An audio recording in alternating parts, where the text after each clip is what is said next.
Prefeitura de Goiânia, Secretaria de Educação e Inovação. No ar, o programa Goiânia Cidade Educadora, com atividades remotas para a rede municipal de ensino, através da Goiânia FM 89,7 e pelo Facebook, na página do canal 51.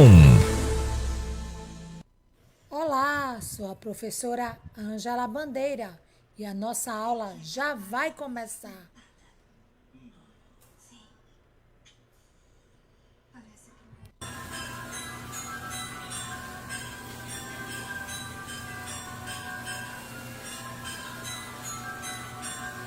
Numa folha qualquer eu desenho um sol amarelo. E com 5 ou 6 retas é fácil fazer um castelo. Com um lápis em torno da mão e me dou uma luva. E se faço chover com 2 pingos tem um guarda-chuva. Olá, meus amores! E hoje, pela roupa de tia Ângela, teremos uma aula bem especial. Será uma aula de arte, com muita cor, recorte, colagem, pintura. Vamos usar hoje a nossa criatividade. E isso é uma coisa que não vos falta. Mas deixa eu me apresentar. Sou a professora Ângela Bandeira, da Educação Infantil, aqui da Rede Municipal de Goiânia. E eu conto com vocês aí que estão ligadinhos pelo Facebook da Goiânia FM, canal 51, ou pela rádio da Goiânia FM. Aguardo vocês, mas antes vamos fazer a nossa oração para depois a gente colocar a mão na tinta, a mão na massa, a mão no bombril, a mão na cola, em tudo que for necessário para a nossa aula de arte de hoje. Já eu volto, hein? Olá, turminha! Tudo bem com vocês? Bem-vindos à nossa aula. Está na hora da nossa oração. Vamos juntar as mãozinhas e fazer a nossa oração.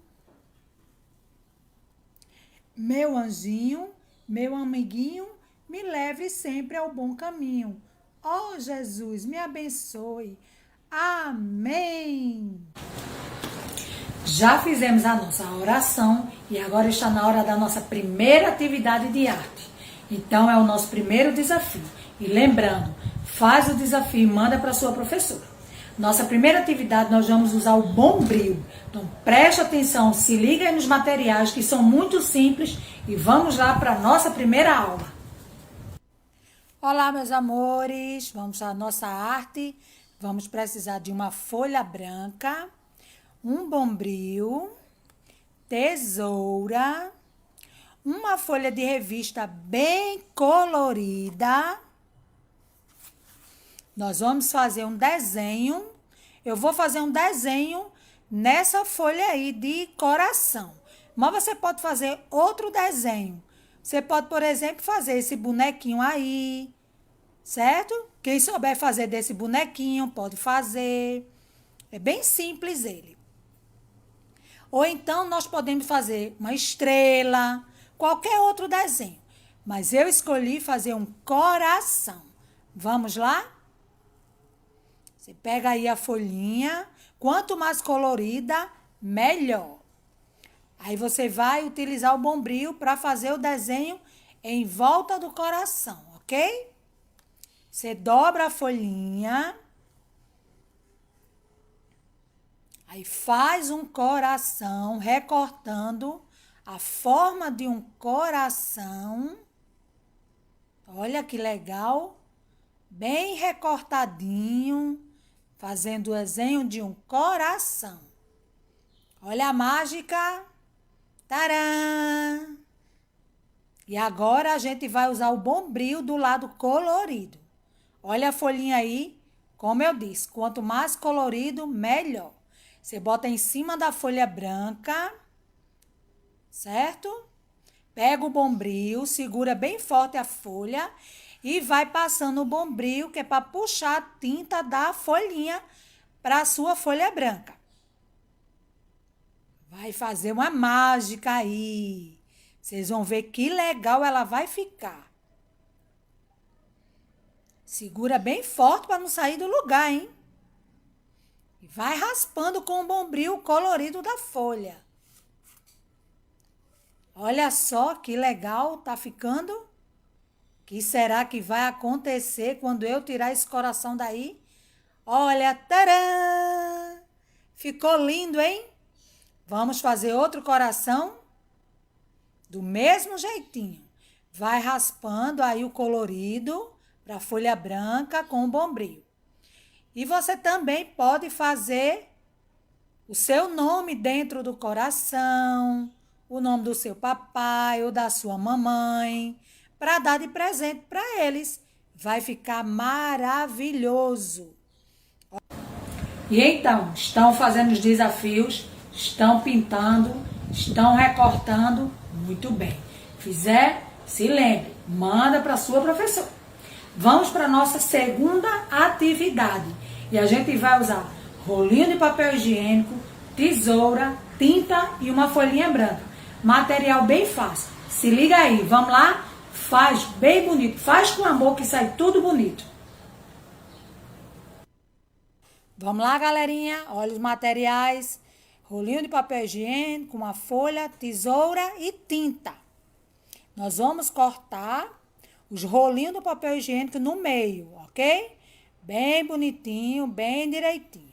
Depois que você cortar todos os rolinhos, você pede para um adulto fazer formatos na borda do rolinho.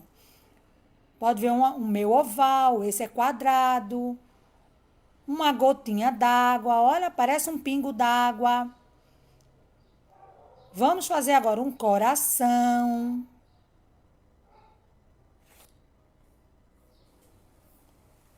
Agora outro formato bem legal para a gente utilizar. Olha que legal. Parece um chapéu. Tem outro formato aí se formando. Olha.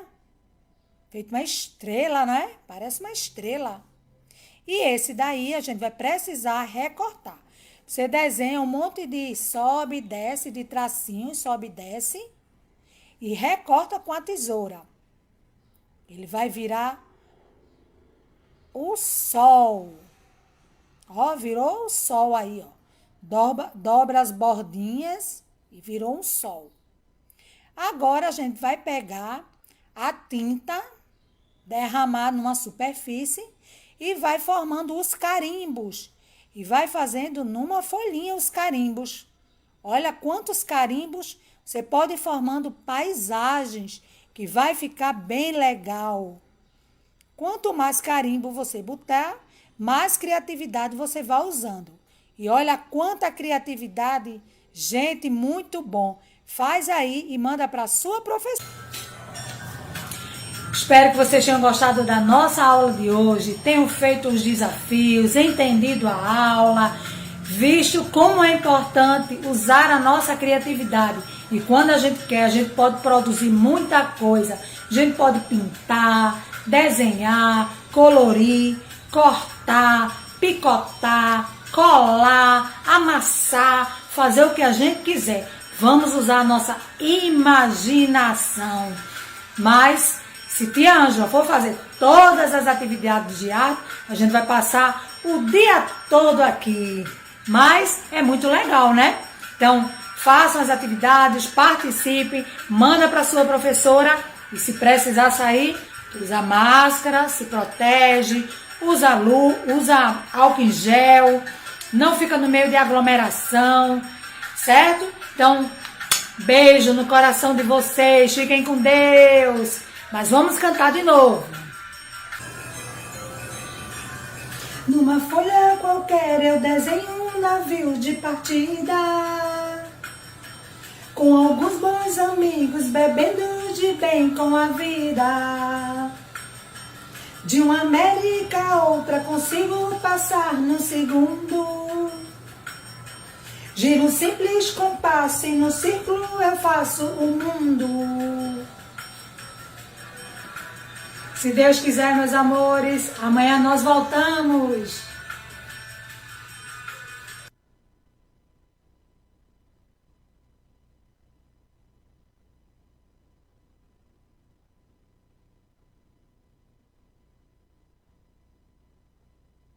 Olá, tudo bem com vocês? Eu sou a professora Wélita da Rede de Ensino Municipal de Goiânia. Estamos aqui para mais uma aula de ciências do 9º ano. E o nosso tema hoje é seleção natural. Não sei se vocês sabem, ou já ouviram falar, que existe uma teoria da evolução que foi apresentada assim no século XIX pelo naturalista inglês Charles Darwin e Alfred Wallace, em que eles, com essa teoria, mudaram muitas ideias que se tinha até então. A teoria demonstra que o ambiente seleciona os seres vivos mais adaptados. Isso significa que os seres vivos que têm características que lhe permitem sobreviver a determinada condição ambiental, eles irão transmiti-las a seus descendentes. Isso não quer dizer que é o mais forte que sobrevive, mas o mais adaptado àquela realidade do ambiente em que ele está vivendo. Então, e o que seria essa seleção natural? Um processo pelo qual as características hereditárias que contribuem para a sobrevivência e reprodução se tornam mais comuns numa população, enquanto que características prejudiciais se tornam mais raras, como, por exemplo, os bebês. Geralmente, eles nascem com uma média de peso entre 3,5 kg. Quando nasce abaixo do peso, há um risco, à sobrevivência. E se ele nasce acima do peso, também. Então, aí a gente já vê que existe um fator intermediário, que é considerado a seleção natural. E como ocorre essa seleção? A necessidade de sobrevivência e adaptação das espécies. Esse é o ponto. Por quê? Por exemplo, no nosso dia a dia, muitas vezes você não gosta de determinada comida, mas a sua mãe insiste que você coma. Então, com o passar do tempo, você se acostuma àquilo ali. E na sobrevivência das espécies, isso acontece o quê? Há uma onda de frio em determinado lugar e vários pinguins vivem naquele lugar. Quem vai sobreviver? Aqueles que resistirem a esse frio. Eles vão se adaptar à realidade do ambiente. Então, os indivíduos com características mais adequadas para um determinado ambiente são os mais propensos a sobreviver e se reproduzir. E se aquele adaptado é quem sobrevive mais tempo, ele vai ter mais filhos e os seus filhos vão herdar as suas características. Mas quando Darwin propôs essa teoria, ele não sabia explicar como isso acontecia. Por quê? Porque os estudos da genética ainda não tinham sido desenvolvidos. Então, prevalece sempre a característica mais vantajosa. Gostaria de frisar mais uma vez que a característica mais vantajosa, não o mais forte, não o considerado melhor ou o mais bonito, e sim aquele que faz com que a espécie sobreviva, exista por mais tempo. Então, as características vantajosas são aquelas que vão ser mantidas e perpetuadas nas gerações seguintes. Darwin, como eu já falei antes, quando ele formulou essa teoria, ele não tinha os recursos que se tem hoje para o estudo. Não existia essa questão de estudar o DNA, de buscar a sua origem. Não. Então, ele não sabia explicar como essas características passavam de um para o outro. A única coisa que ele sabia dizer é que essas características eram transmitidas e que os mais adaptados, não os mais fortes, vou frisar mais uma vez, é que sobreviviam. Na imagem do slide, por exemplo, nós vemos 2 tipos de girafa: pescoço longo, pescoço curto. As girafas têm o hábito de se alimentar dos brotos das folhas das árvores. E os brotos geralmente nascem aonde? Nas partes mais altas. Então, Darwin usava esse exemplo para indicar o quê? Que as girafas de pescoço longo eram aquelas que se alimentavam mais e melhor. Logo, com o passar do tempo, as girafas de pescoço curto deixaram de existir, prevalecendo as de pescoço longo, porque podiam se alimentar mais e melhor e, consequentemente, se reproduzir e viver por mais tempo. Mas vocês podem perguntar assim: então quer dizer assim, se adaptou, foi? Não, gente. Na natureza, o processo é gradativo. Então, a seleção natural é um processo lento, certo? Ela vai promover a variação nas características de uma população, como o tamanho, o peso, a coloração. Aquelas características vantajosas vão sendo mantidas e repassadas aos descendentes, enquanto as desfavoráveis vão sendo eliminadas, vão sendo menos populares e vão aparecendo cada vez menos. E acaba, no decorrer do tempo, deixando de existir. Assim como muitos hábitos que antigamente eram considerados comuns e hoje em dia já não são mais utilizados. Então, essa seleção acontece no mundo natural e também na vida social. Além disso, ela não vai atuar de modo isolado, né? É um processo, é um conjunto de fatores. A seleção natural, ela também age junto com a mutação, que seria o quê? Aparece uma nova característica em um descendente e essa característica vai passando para os outros descendentes. E essa mutação justamente seria uma alteração genética, coisas que Darwin e Wallace não sabiam explicar na época. E esses são os principais fatores que convergem, que organizam, que determinam, que colaboram para a evolução das espécies. Que tem aquela questão da teoria da evolução, que as pessoas falam assim diretamente, o homem veio do macaco. Não foi isso que Darwin falou, mas não é bem o nosso tema direto hoje.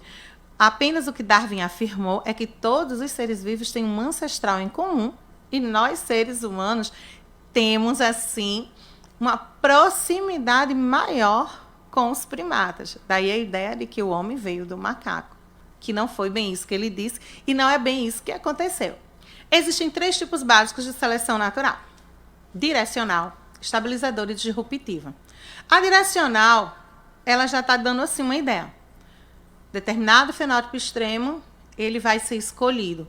Geralmente, quando se faz uma seleção artificial, ou seja, há uma manipulação genética feita em laboratório, ou seja, uma espécie que ela reproduz melhor, que ela, por exemplo, é mais resistente às pragas, ela acaba sendo selecionada pelos produtores, seja isso na agropecuária, seja isso na indústria, em que há uma transformação ou de plantas, ou até mesmo na criação de animais. A seleção estabilizadora, ela é aquela natural, como eu falei.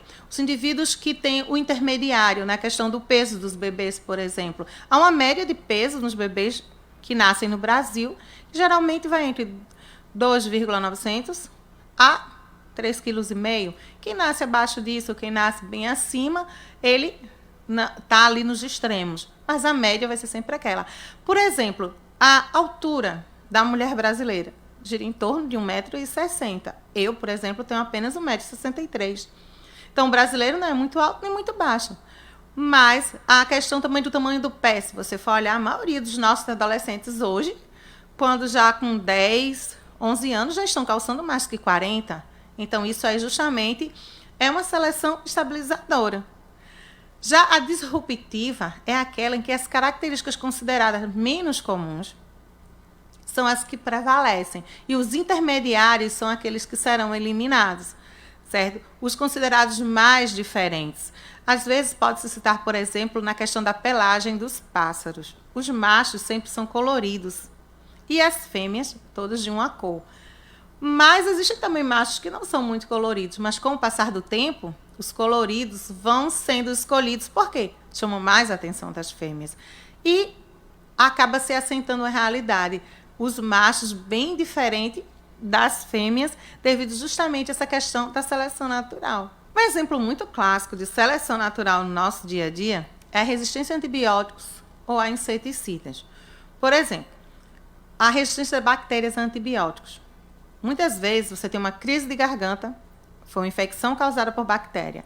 Então, você toma a medicação, o médico te diz assim, 5 dias de antibiótico. No 3º dia, tu não está sentindo mais nada. E o que é que você faz? Não toma o restante da medicação. Na próxima crise, eu vou tomar aquele remédio que sobrou. E o remédio não faz mais efeito. Sabe por quê? Algumas daquelas bactérias que tinham feito lá a infecção sobreviveram e se multiplicaram. E quem se multiplicou foi aquela que o antibiótico já tinha matado ou foram aquelas que não tinham morrido ainda? justamente as que não tinham morrido ainda. E são essas que vão agora te dar uma nova crise de garganta e aquele remédio inicial já não vai mais fazer efeito. O mesmo acontece com os inseticidas. Você usa sempre determinado inseticida numa praga e com o passar do tempo, aquele inseticida não faz mais efeito. Por isso que sempre vai se desenvolvendo novos antibióticos e novos inseticidas. Por quê? Quando você usa ou uma medicação ou um inseticida, você não mata 100%, nem da bactéria, nem da praga. Os sobreviventes são aqueles resistentes. E os resistentes, os mais adaptados, são os sobreviventes.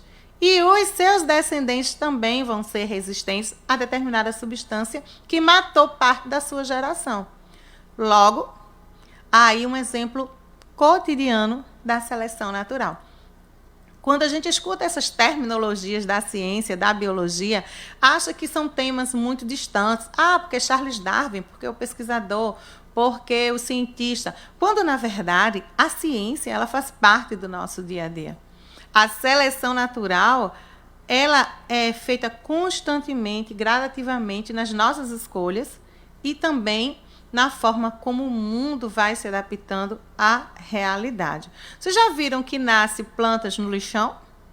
Se lixo é só coisa ruim, por que nasce planta no lixão? Aquelas sementes se adaptaram aos nutrientes que tinha ali. E assim tantos e tantos outros exemplos no nosso dia a dia. Espero que vocês tenham gostado da aula de hoje, que vocês continuem se cuidando, higienizando as mãos, usando máscara, se cuidando e cuidando de quem vocês amam. E em breve a gente vai se ver pessoalmente. Um abraço a todos e até a próxima. Olá pessoal, estamos de volta para mais uma aula de ensino religioso e hoje vamos dar continuidade ao conteúdo das indumentárias religiosas. Vamos identificar algumas características das indumentárias como elementos integrantes das identidades religiosas. Eu trago para vocês hoje, tá, as indumentárias a indumentária do Papa, que nós vamos identificar algumas situações nas quais essa indumentária ela é importante e quando ela se faz presente, tá? Temos aí nessa imagem do Papa, essa é uma roupa festiva. Observem bem. O Papa ele está de branco, tá? Com em sua roupa alguns detalhes dourados e pedras geralmente usadas na Páscoa. Essa roupa ele utiliza geralmente no período pascual, no Natal e em dias santos. Ou seja, essa roupa que o Papa, que vocês estão vendo aí no Papa, não é a roupa que ele celebra nenhuma missa, corriqueiramente. Ele faz as missas e as celebrações nesses períodos, Páscoa, Natal e dias santos. Temos aí também um traje comum do Papa, tá? Essa é uma bata branca, usada sempre quando o Papa não está em celebrações. Quando ele está em passeios, quando ele não está celebrando missas, dentro do Vaticano, que é onde mora o Papa, ele faz uso dessa roupa branca, tá? O branco, desde o Papa Pio VI, é considerado a cor oficial do pontífice. Pontífice se refere ao Papa, certo? O traje é usado como faixa branca que leva o brasão papal. Esse é o casula. Cobre toda a roupa do religioso e muda de cor conforme o período litúrgico do ano. Simboliza a sujeição a Deus, como um fardo que não é pesado. É essa veste que ele coloca sobre os ombros. Temos aí o solideu, usado tanto por papas como por cardeais. O solideu é esse chapéuzinho, tá? É usado por papas, cardeais, bispos e abades. O grau hierárquico de quem usa esse chapéuzinho é estabelecido pelas cores. O branco é do Papa, o vermelho é de cardeais e violeta, bispos e abades. O acessório, criado inicialmente para manter a parte superior da cabeça aquecida em dias de frio e que se tornou item tradicional no vestuário clerical, é retirado nas orações mais solenes. Ou seja, durante as orações solenes, o Papa ele retira esse solideu e fica com a cabeça descoberta. Lembrando que esse solideu ele foi criado no intuito de aquecer a cabeça do Papa nos períodos mais frios, tá? Porque onde o Papa reside, na Itália, tá?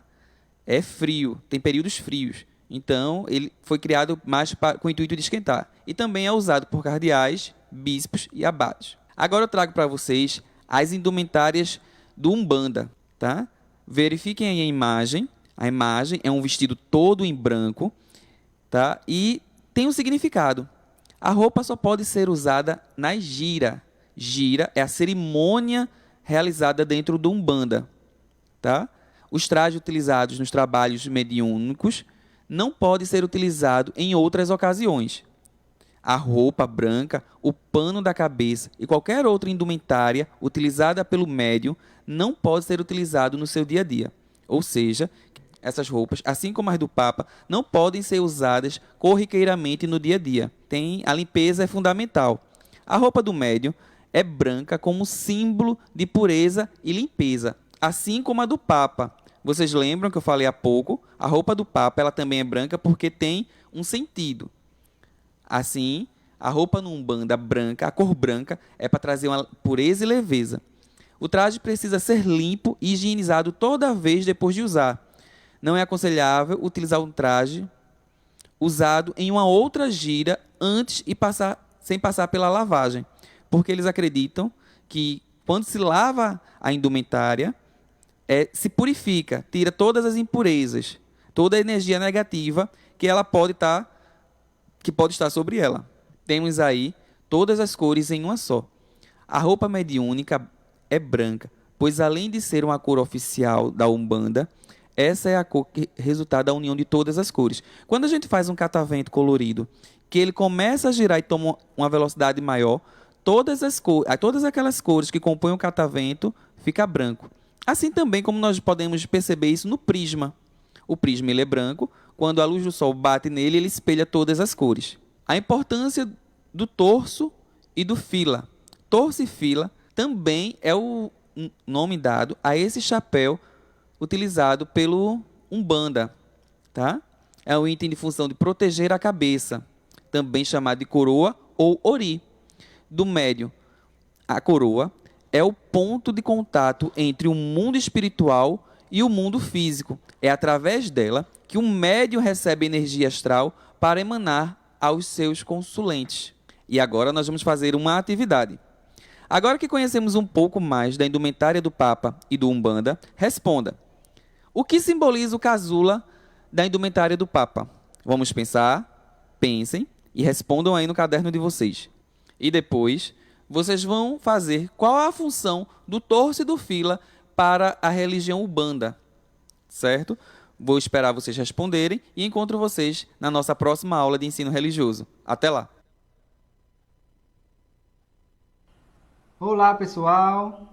Olá a todos os alunos da Rede Municipal de Goiânia. Aqui mais uma vez o professor Eduardo Oliveira, professor de inglês e português. Sejam bem-vindos aqui, nessa aula de língua inglesa, ok? Você que acompanha pela Rádio Goiânia FM e também no Facebook, o canal 51. Vamos ver aqui nossos objetivos, nossos conteúdos, habilidades.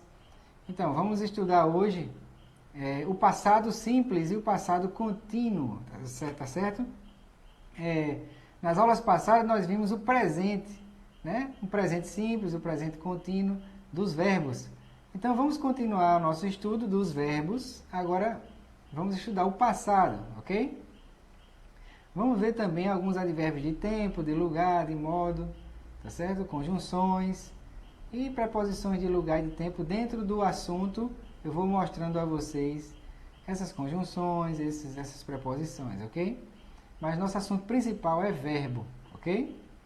Tempo verbal, passado simples e o passado contínuo. E nossas habilidades a gente vai aprender a utilizar o passado simples e o passado contínuo para produzir textos orais e escritos, mostrando relações de sequência, casualidade, os conectores, e aí a gente vai ter as conjunções, os advérbios, as preposições, dentro dessas frases, desses textos, ok?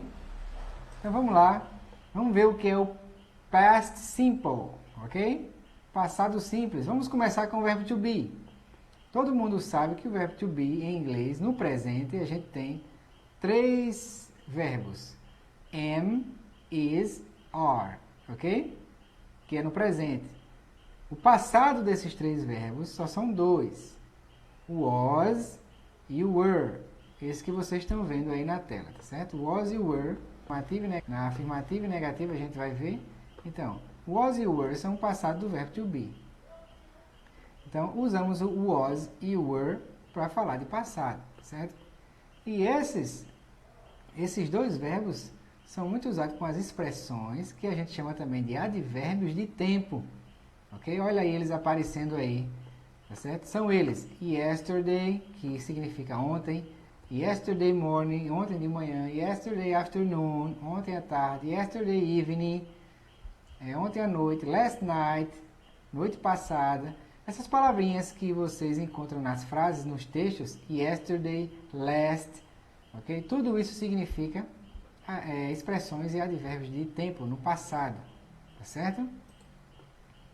Vamos aqui ver duas imagens que eu trouxe aqui para vocês, ó. Primeira imagem, vocês estão vendo aqui um astronauta, né? Chegando aqui na Lua, ok? E aqui embaixo, um garotinho aqui vestindo uma roupa de frio. Vamos ver a primeira imagem, a primeira frase, ok? A frase diz assim: Neil Armstrong was the first man on the moon. O que é que significa isso? Neil Armstrong, que é o nome de um astronauta, was, que é o passado do verbo to be, era, né? Ou foi. Aqui no sentido da frase, no contexto, é foi. Neil Armstrong foi o primeiro homem, né? Na Lua, ok? E aqui embaixo, esse rapazinho aqui vestindo essa roupa, ele diz assim: It was cold this morning. Estava muito frio esta manhã. It was cold this morning, ok? It was cold this morning. Estava muito frio. Aqui o verbo was não é era e não é foi, é estava, ok? Estava. Então aqui nós temos um resumo do que é o verbo to be no passado, na afirmativa e na negativa. Então, a forma longa e a forma curta. Então, I was, eu estava ou eu era. I was not, eu não estava, eu não era. Ok? I wasn't, que é a forma negativa, na forma curta, que a gente chama de short form. Ok? Então, duas frases para a gente aprender essa estrutura gramatical aqui, né, do passado do verbo to be. A gente tem aqui I wasn't ou I weren't at school last night. Eu não estava ou eu não estava na escola ontem à noite. Como é que fica a frase? Wasn't. Não pode usar weren't, porque aqui I wasn't, ok? Mesma coisa com she were at home yesterday. Ela estava em casa ontem à noite. A gente usa was e não. Então, essa última frase aqui a gente tem she was, né? De acordo com a regrinha aqui, ó. She was. Não pode usar were. Were é com outros sujeitos, ok? Com outros pronomes, tá certo? E como é que fica as questões, as perguntas com o verbo to be no passado? Was, ele inicia a pergunta, a frase. Were também, ó. Tá vendo aqui ó, como é que fica? E as respostas curtas, né? Que a gente chama de short answers. Respostas curtas. Então, todas as respostas ficam yes, I was. No, I wasn't. Ok? Yes, you were. No, you weren't. Ok? Então, é feito com o próprio verbo to be, ó. Você concorda com o início da pergunta. Tá certo? Vamos ver aqui embaixo um exemplo. Aqui tem assim: at home last night. Yes, I was. Sim, eu estava. Eu estava onde? Casa. Home. At home. Olha uma preposição de lugar aqui. At home. Em casa. Last night, aqui é uma expressão do passado. Last, um advérbio de passado, né? De tempo. Last night é um advérbio de tempo. É noite passada, né? Então, você estava em casa ontem à noite? Ok? A noite passada? Sim, eu estava. Como é que fica a pergunta? Fica essa segunda aqui, ó. Were you? Were you? Were you at home last night? Yes, I was. Você estava em casa ontem à noite? Sim, eu estava. Ok? Observe essa imagem aqui, ó. É uma família aqui, né? Chegando de viagem com as malas aqui, ó. Provavelmente no aeroporto, né? E aqui um rapaz pergunta, ou que estava recebendo eles, pode ser da família também, e ele pergunta assim: Was it hot and sunny? Was it hot and sunny? Estava quente e ensolarado? Olha só, olha a pergunta. Was it hot and sunny? Estava quente e ensolarado, né? O quê? O clima, né? O was está começando a pergunta. E aí eles respondem: No, it wasn't. Certo? Não, não estava. It was cold and it was wet. The weather was terrible. Não, não estava. Resposta curta. E aí ele faz uma resposta mais longa, explicando. Estava frio e estava úmido, né? Molhado. O clima estava terrível, ok? Então, continuando aqui o passado dos verbos, a gente terminou o verbo to be. Vamos entrar nos verbos, outros verbos sem ser o verbo to be, tá certo? Então vamos ver. Passado simples dos verbos regulares e irregulares. Regular and irregular verbs, tá certo? Então, nós usamos os passados simples para descrever ações completas ou que foram completadas, tá certo? Em situações no passado. Então, não ocorre mais, tá certo? Já ocorreu, já terminou, ok? Exemplo: It was 9 o'clock. Era 9 horas. 9 horas. John opened the door and walked to the bus stop, ok? Então, era 9 horas. John abriu a porta e andou, né, até o ponto de ônibus. Então, ele já fez isso. São ações no passado já completadas, ok? Então, opened, o verbo abrir no passado. Walked, o verbo andar no passado, certo?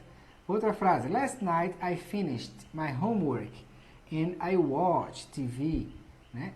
Noite passada, ou ontem à noite, eu terminei minha tarefa de casa e assisti TV, né? Finished, que é o verbo terminar no passado, terminei, e watched, que é o verbo assistir no passado, ok? E aqui tem uma linha que vocês estão vendo aqui, ó, o passado, past, e aqui future, futuro, e aqui no meio, present, now, agora, e aqui o verbo no passado, opened, abriu, e walked, andou, ok? Nós usamos o verbo no passado com expressões, yesterday, mesmas expressões com o verbo to be, ontem, ontem à noite, this morning. Se a gente tiver de tarde, a gente diz esta manhã, tá certo? Tudo isso é passado, certo?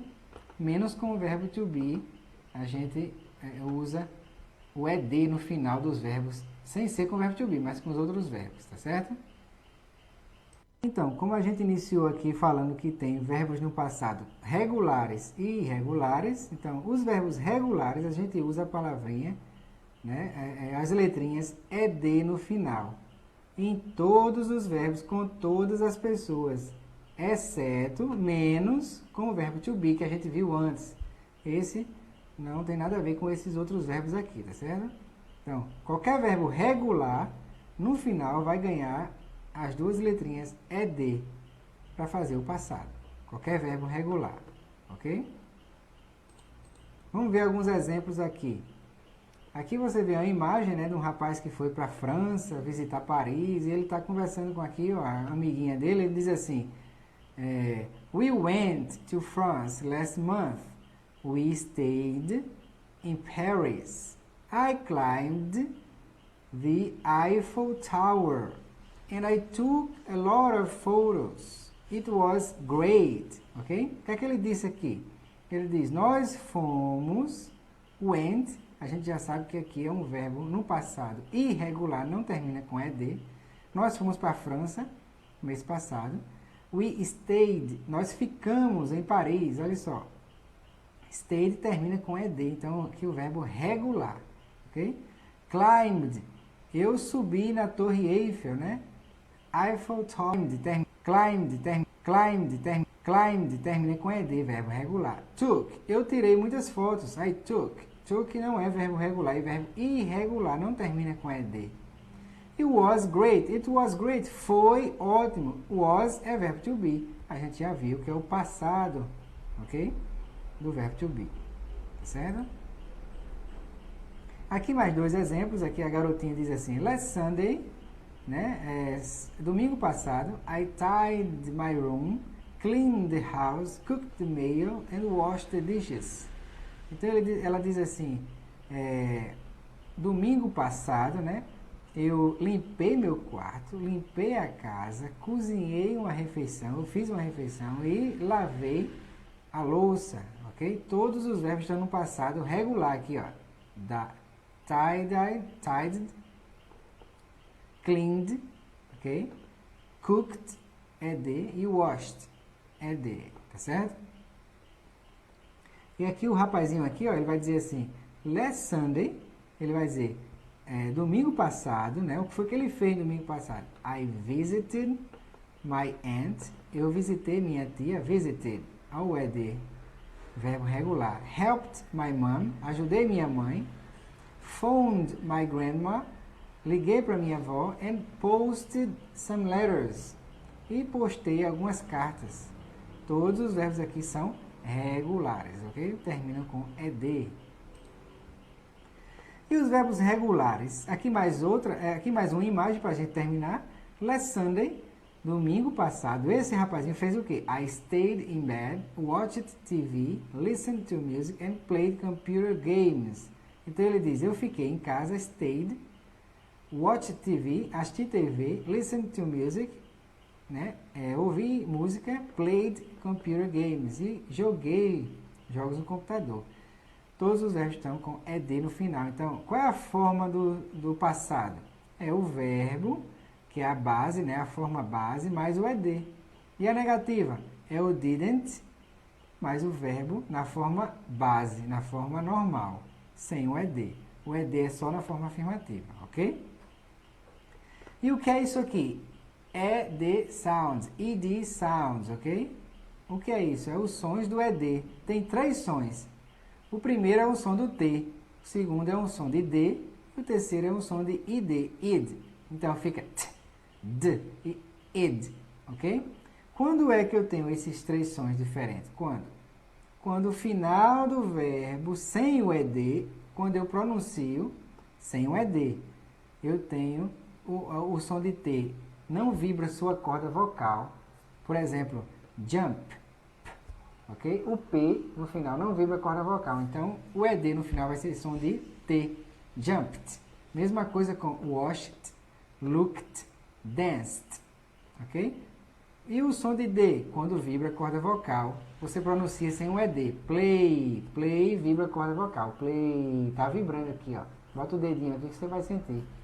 E aí fica played, studied, lived, tem som de D. Listened, o ED tem som de D. E o último, quando termina com T ou com D.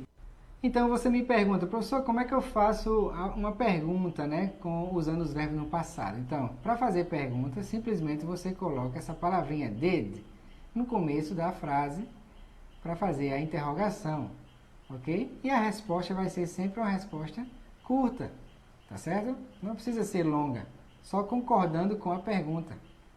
Ok? Então aqui na imagem a gente vê um rapaz comendo e correndo apressado para pegar o ônibus. E o ônibus já foi embora.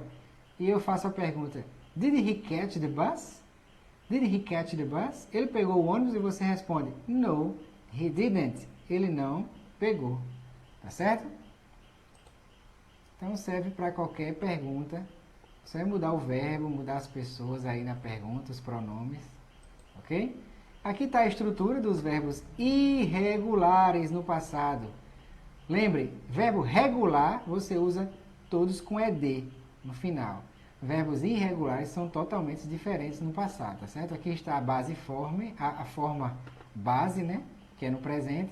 Aqui está a forma afirmativa no passado e a negativa. A negativa todos têm didn't, tá vendo? E o verbo volta para o presente, para a forma base, ok? Um exemplo, my cousins came to my house yesterday. Came é o passado de come, ok? O verbo vir, ok? Então, meus primos vieram para minha casa ontem, ok? Qualquer verbo você pode fazer as frases aí no passado. Vamos ver as conjunções. As conjunções and, but, or, because, ok? E, mas, ou, o porquê.